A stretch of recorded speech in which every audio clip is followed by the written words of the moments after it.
We've all seen The Departed and Donnie Brasco. We know cops can sometimes lose their identity and sanity while undercover. But some officers take it to a whole new level, getting a little too deep into drugs, making up fake illegal operations that dozens of people then get arrested for, even forgetting about policing altogether and becoming drug kingpins instead. Some undercover cops go a little crazy, others go completely rogue. Here are their stories. Let's start with Robert Carroll. By all accounts, Carroll was a good man and a good cop with the Manchester Police Force. In 2008, he donned a new identity, now going by the name of Lee Taylor, in order to go undercover and catch drug dealers. Heroin trafficking and addiction is a huge problem in Manchester. While the temptation to be mostly unconscious may be understandable to anyone who has spent a winter in Manchester, it was becoming an enormous and dangerous public health crisis. The Sigma unit that Carroll belonged to was trying to break up the gangs controlling the market. All seemed to be going well until police raided the home of a local drug dealer in 2012. Among various drugs and illegal paraphernalia, police found a gas canister and baton issued to Carroll. Upon further investigation, they also found a lot of calls between Carroll and this same drug dealer. 2,200 calls in 4 months to be exact. Not even the biggest stage 5 clinger in the world could match that. This led police to rightfully suspect that Carroll may have become too personally involved with the heroin market. Sadly, Carroll was fully aware he had a problem only a year after he started, in 2009. He was using heroin every day. He tried medication, therapy, and other methods to drop the habit, but just couldn't. For his actions while undercover, the courts eventually sentenced Carroll to 14 months in prison for theft and misconduct. Carroll can at least be seen as a little sympathetic, as most of his actions were the result of his addiction. Not so for the next men on our list, who got lured into a life of crime via the Silk Road. In the early 2010s, Special Agent Carl Force of the DEA and Secret Service Agent Sean Bridges had been assigned to a very special task relating to a very high-profile target. They were asked to set up communications with Dread Pirate Roberts via the online black market known as Silk Road. Roberts was an infamous drug kingpin who operated his criminal ring mostly via the online network. But instead of trying to get the evidence on this mysterious criminal and arrest him, Force and Bridges instead used their time to obtain knowledge about drug trafficking and become kingpins themselves. Apparently, the lure of a paycheck much bigger than a government agent's salary was too strong for them to resist. Force set up a number of false identities to build up his own personal criminal network. He used complex Bitcoin transactions to steal from both targets of the investigation and the government itself. Bridges seized $800,000 he then diverted to himself via the Bitcoin exchange Mt. Gox. These agents-turned criminals probably assumed that since 99% of people don't actually understand anything about Bitcoin, their chances of getting caught were low. However, apparently someone from the 1% flagged something suspicious in their transactions. Bridges and Force, the strangest named duo of all time, were not content with just setting up these scams for financial gain. They decided to actively sell out their own department and the investigation as well. That's right, according to a release by the Department of Justice, Force sold information about the investigation to his criminal contacts in exchange for Bitcoin, we presume. Eventually, Dread Pirate Roberts, real name Ross Ulbricht, was identified and captured, not at all thanks to Bridges and Force's work. After the government brought Ulbricht down, Force was arrested on counts of wire fraud, theft of government property, money laundering, and conflict of interest, while Bridges surrendered and pled guilty to wire fraud and money laundering. Of course, infiltrating drug cartels is bound to lead to some shady activity. When undercover cops put themselves around such dangerous substances and hardened criminals, some of them will inevitably get sucked into the underworld.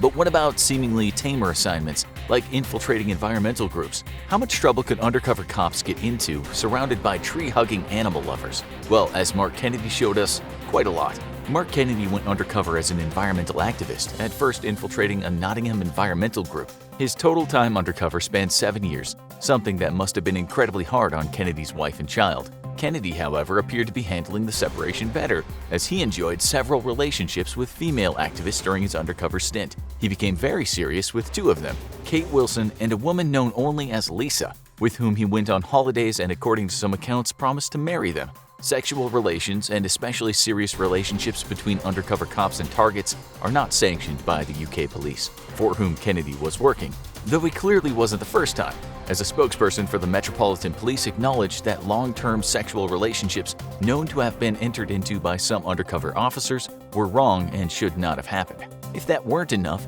some accounts allege that during the 7 years he was undercover, Kennedy started to have moral dilemmas about his work. He expressed to some close friends that his operations were wrong, not clarifying if he meant his plans with the environmental group or his undercover work. Since it seems Kennedy was increasingly taking a proactive role in the environmental group's operations, everyone loves a self-starter. We'll assume his problem was with his undercover work. Kennedy also caused a massive headache for police. Not only did he take his work on the road, organizing and supporting protests in Germany, Ireland, and Italy, to name a few, creating all sorts of problems with other European governments, but he also eventually outed a few undercover officers to other members of the environmental group. These officers had to be quickly and quietly removed. They and their families may be at risk thanks to Kennedy's actions. Finally, Kennedy's undercover work actually ended up helping the environmental group's members walk free. When 6 activists were put on trial for planning to illegally take over a power station, charges had to be dropped when the courts discovered that Kennedy was the one primarily responsible for planning, organizing, and funding the operation. Unsanctioned sexual affairs, organizing and funding illegal activity, outing undercover cops, just a great policing job all around. So far, we've looked at undercover cops who mostly got caught up in the lifestyles of those they were investigating, or actively sought to emulate them. Tom Coleman, on the other hand, decided to go undercover in order to bust a drug ring that only existed in his mind. In the late 1990s, in the small town of Tulia, Texas, Coleman helped organize an 18-month undercover sting operation to gather evidence against and arrest drug dealers in a town that were operating a bustling narcotics enterprise. Now, the population of Tulia is 4,690 people, which might lead a logical observer to ask, A, is there really any significant drug cartel operating there? And B, is this really the best use of 18 months of undercover work? The answer to both of these questions turned out to be an emphatic no. You see, to no thinking person's surprise, there was absolutely no big drug operation being run out of the half-horse town of Tulia. But that didn't stop Coleman from arresting 46 people during a sting operation, with most of the citizens arrested receiving sentences of up to 90 years in prison. The courts convicted people with no audio or video evidence, relying mostly on just Coleman's own testimony. Problematically, most of Coleman's testimony turned out to be another figment of his imagination, just like the mythical Tulia drug cartel. So why did Coleman go to all this trouble to falsely accuse, arrest, and testify against people who seemed by all accounts innocent? Well, in the mainly white farming town of Tulia, the majority of those Coleman arrested were black. That's right, it turns out Coleman's undercover operation was really just an excuse to run around town arresting black people for being black. Even for a shitty racist human being, Coleman really was doing the most to be extra racist. What's worse is that by the time Coleman's deception had been uncovered, those arrested had already served several years in jail. Frustratingly, the statute of limitations on perjury for Coleman's testimony in their trials had also expired. In 2003, Texas Governor Rick Perry pardoned 35 of those arrested who truly had no evidence against them besides the dirty cop's testimony. When Rick Perry is stepping in to correct your racism, you should really stop and reconsider your entire life.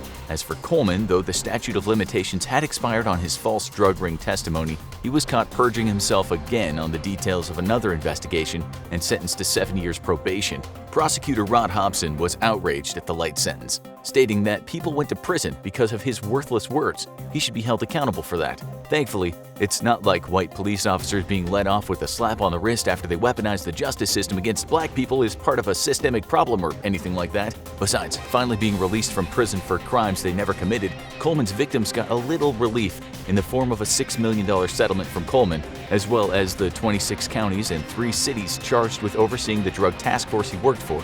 However, they still saw very little justice for the years they wasted in prison after being unfairly convicted.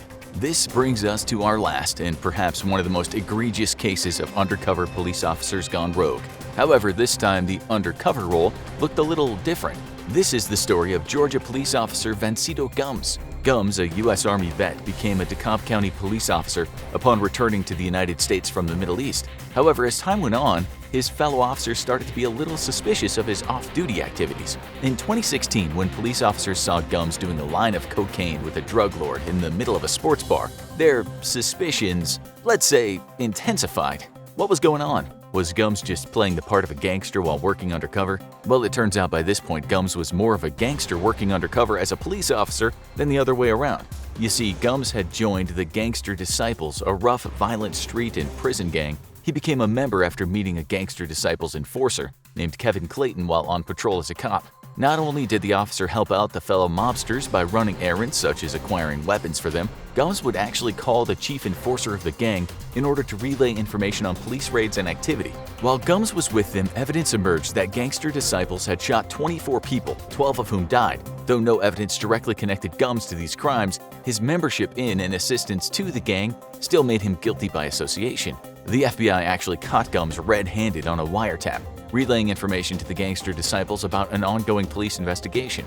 Another time, Gums gave Clayton, the gang member that had introduced him to the organization, a heads up to avoid a certain bar that was about to be raided by police. When Gums' case went to trial, the evidence against him was overwhelming. His lawyer didn't even attempt to argue his innocence. Instead, he argued that Gums was more of a wannabe gangster than a true member of the disciples. The prosecution countered with evidence, like texts Gums had sent to his baby's mother, saying, "I'm a GD hitman."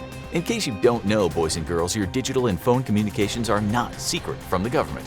Gums, being a police officer, should have been well aware of this, but still somehow decided to send texts calling himself a hitman to friends and relatives. Eventually, Gums was sentenced to 15 years in federal prison for his role in the gang. As U.S. Attorney Byung Jae Pak stated, Vancito Gums moonlighted as a member of the gangster disciples while serving as a DeKalb County police officer. His brazen disregard for his sworn duty as a police officer, betrayal of the public's trust, and disregard for human life warrants a significant sentence he received in this case. Now that you know the stories of the undercover cops who became radical activists, drug kingpins, or straight-up hitmen, go look up more crazy stories in this video, or perhaps this one.